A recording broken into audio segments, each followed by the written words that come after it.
এই নির্যাতনের একটি মাত্র কারণ এই শিল্পের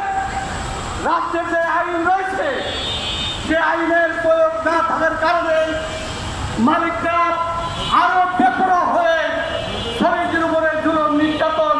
সহ জীবনে মেরে ফেলার যে সাহসিকতা এই সাহসিকতা দেখাতে তারা সাহস পেয়েছে। আমরা আজকে এই রংপুর যে শাওনকে হত্যা করেছে এই হত্যার প্রতিবাদে আজকের এই সমাবেশে ঢাকা মহানগর কমিটির সংগ্রাম পরিষদের সভাপতিত্ব করবেন আহ্বায়ক সাইফুল ইসলাম,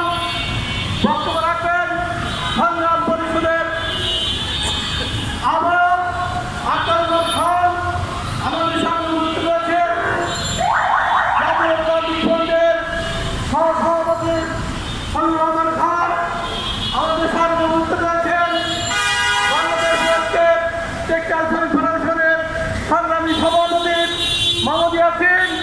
আমাদের সামনে উপস্থিত রয়েছেন বাংলাদেশ ট্রেড ইউনিয়ন সংঘের যুগ্ম সম্পাদক জনাব প্রকাশ দত্ত। আমি প্রথমেই